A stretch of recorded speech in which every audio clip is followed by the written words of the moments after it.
తిరిగి BCN news కి స్వాగతం.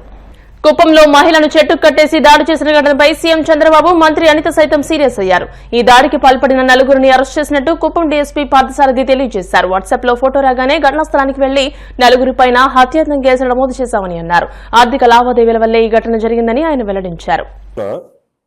ఈ కుప్పం మండలం నారాయణపురం అనే విలేజ్ లో మధ్యాహ్నం దాదాపుగా 1:10 ఒక శిరీష అనే 29 years ఉమెన్ని ఒక నలుగురు వ్యక్తులు అంటే ఫ్యామిలీ వాళ్ళు మునెప్ప, వెంకటమ్మ, రాజా, జగదీశ్వరి అని వీళ్ళు నలుగురు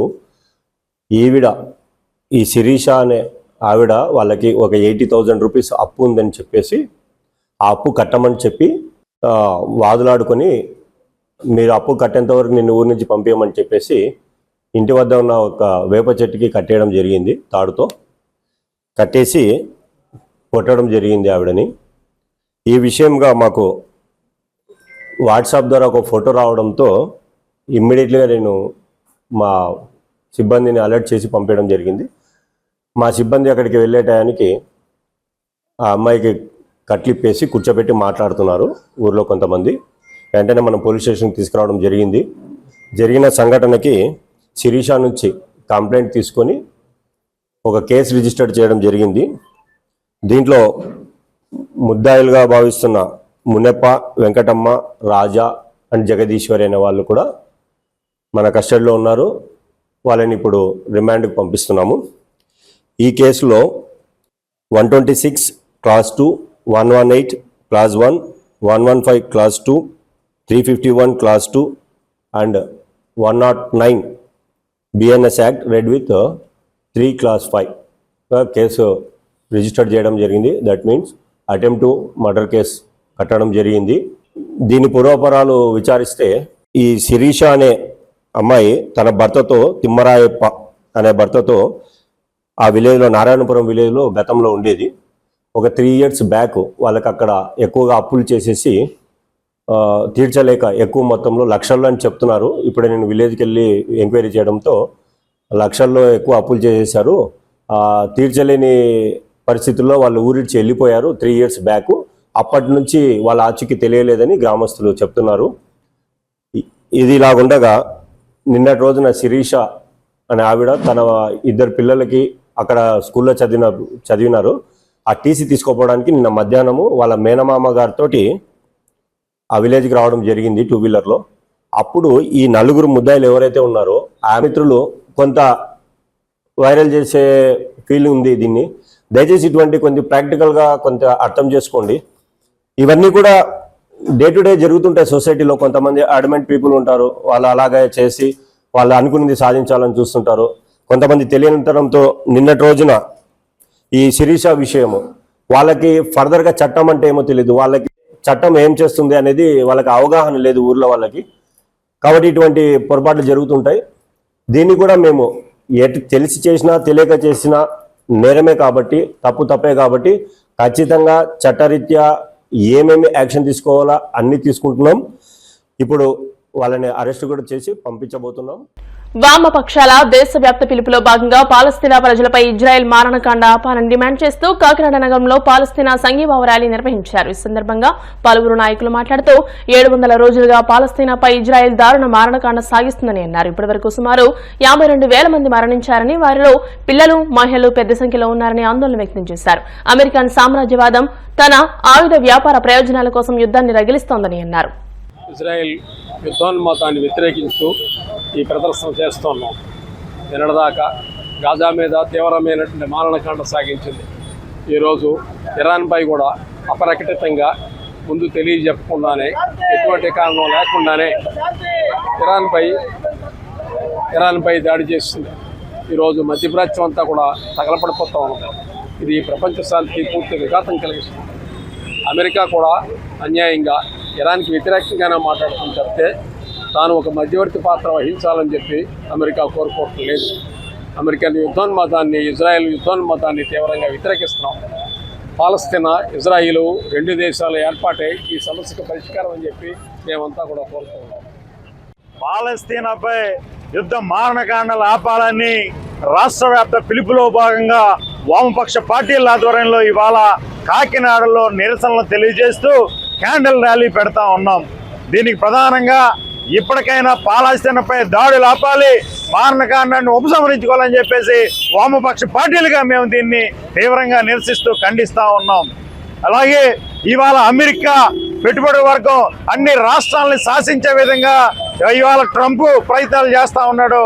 అలాగే దీన్ని తిప్పుకొట్టే విధంగా అన్ని ఇతర రాష్ట్రాలన్నీ కూడా కలిపి అమెరికా చేస్తున్న సామ్రాజ్యవాదాన్ని నిరసించే విధంగా దాని మీద కూడా ఆందోళన చేయాలని చెప్పేసి కోరుతూ ఈ మారణకాండాన్ని ఆపే వరకు వామపక్ష పార్టీల ఆధ్వర్యంలో ఉద్యమాలు చేస్తూనే ఉంటామని ఈ సందర్భంగా తెలియజేస్తాం. కడప నగర అభివృద్ధి, ప్రజలకు సౌకర్యాల కల్పనను దృష్టిలో పెట్టుకుని నెల 20వ తేదీన జరిగే నగరపాలక సంస్థ సర్వసభ్య సమావేశం సజావుగా నిర్వహించేందుకు అందరూ సహకరించాలని వైసీపీ కార్పొరేటర్లు కోరారు. కడప నగరపాలక సంస్థ కార్యాలయంలోని మేయర్ ఛాంబర్లో వారు మాట్లాడుతూ గత ఏడాది కాలంగా నగరపాలక సంస్థలో అనేక పరిణామాలు చోటు చేసుకున్నాయని అన్నారు. కూటమి ప్రభుత్వం అధికారంలోకి వచ్చాక తాము అనేక అంశాలు చర్చించి ఎమ్మెల్యే దృష్టికి తీసుకువెళ్లగా ఎమ్మెల్యే కూడా కడప నగరాభివృద్ధికి సానుకూలంగా స్పందించారని అన్నారు. అయితే తదనంతరం జరిగిన పరిణామాల కారణంగా నిర్వహించిన జనరల్ బాడీ సమావేశంలో ప్రోటోకాల్ రగడ జరగడం, తాము చేసిన తీర్మానాలు పెండింగ్ లో పెట్టడం జరిగిందని అన్నారు. ప్రజలకు అవసరమైన పనుల తీర్మానాలు అమలు చేయకపోవడం బాధాకరమని అన్నారు.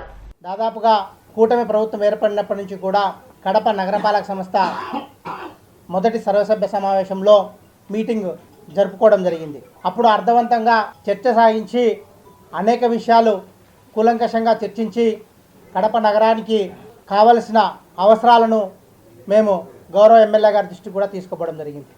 ఎమ్మెల్యే గారు కూడా సానుకూలంగా స్పందించి కార్పొరేటర్లము మీ అందరితో కలిసి పనిచేసి కడప నగరాన్ని అభివృద్ధి చేస్తామని చెప్పేసి ఆ రోజు చెప్పడం జరిగింది. కానీ దాని తర్వాత జరిగిన పరిణామాల మూలంగా కార్పొరేషన్లో ఒక్క జనరల్ బాడీ మీటింగ్ కూడా జరగకపోవడం వల్ల కడప నగరపాలక సంస్థలో ఎక్కడ వేసిన గొంగలు అక్కడే విధంగా అభివృద్ధి కార్యక్రమాలు ఏవి కూడా ముందుకు సాగని పరిస్థితిలో ఉంది. ఎందుకంటే ఈ ప్రోటోకాల్ రగడ జరిగి మేయర్ గారు ఆయన తన ఇంటి మీద చెత్త తెలుగుదేశం కార్యకర్తలు వేయడం జరిగిందనేసి ఆయన విచక్షణ మేరకు జనరల్ బాడీలో సీటింగ్ అరేంజ్మెంట్స్ చేపట్టడం జరిగింది. దాని తర్వాత తెలుగుదేశం వాళ్ళు కూడా మీటింగ్ హాల్లోకి వచ్చి గందరగోళం సృష్టించి ఏవి కూడా మేము చేసిన కార్పొరేట్లమైన తీర్మానాలు అయితేనేమి, ప్రజలకు అవసరమైన అనేక పనులైతేనేమి ఏవి కూడా తీర్మానం జరగకుండా పెండింగ్ పెట్టడం జరిగింది.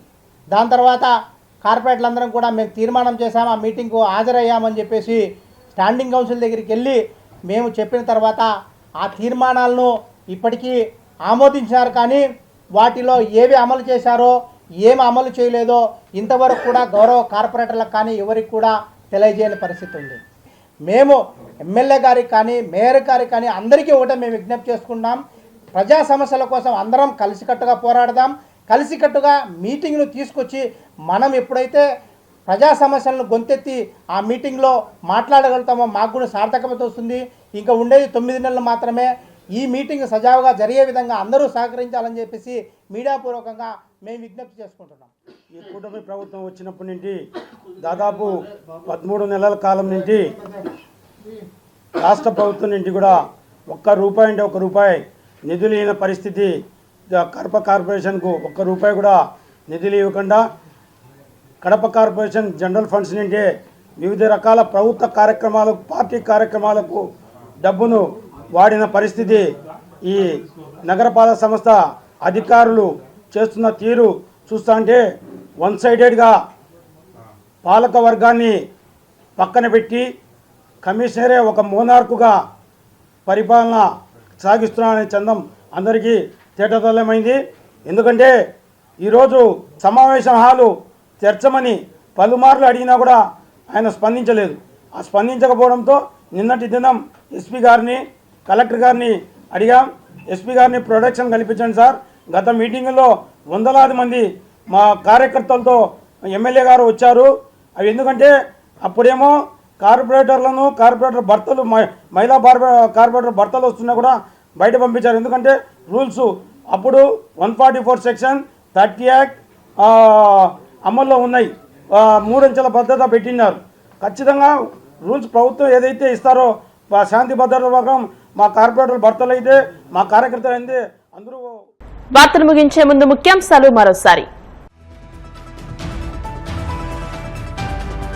కుప్పంలో మహిళను చెట్టుకు కట్టేసిన ఘటనపై బాధితురాలతో హోంమంత్రి అనిత వీడియో కాల్. ఘటనపై నివేదిక ఇవ్వాలని చిత్తూరు ఎస్పీకి ఆదేశాలు. నాగమల్లేశ్వరరావు ఆత్మహత్య ఘటనలో తొలి ముద్దాయి జగన్మోహన్ రెడ్డి. నిప్పులు చెరిగిన ఎమ్మెల్యే ధూళిపాల నరేంద్ర. పల్నాడు జిల్లా నాదెండ్ల మండలంలో ఇద్దరు రైతుల ఆత్మహత్య. తక్షణమే ప్రభుత్వం నష్టపరిహారం ప్రకటించాలని మాజీ మంత్రి విడుదల రజనీ డిమాండ్. వాడపల్లి వెంకన్నాలయంలో ప్రత్యేక పూజలు. మంగళ వాయిద్యాల నడుమ శ్రీ స్వామి అమ్మవార్లకు మేల్కొల్పు సేవ, ఐశ్వర్యలక్ష్మి హోమం.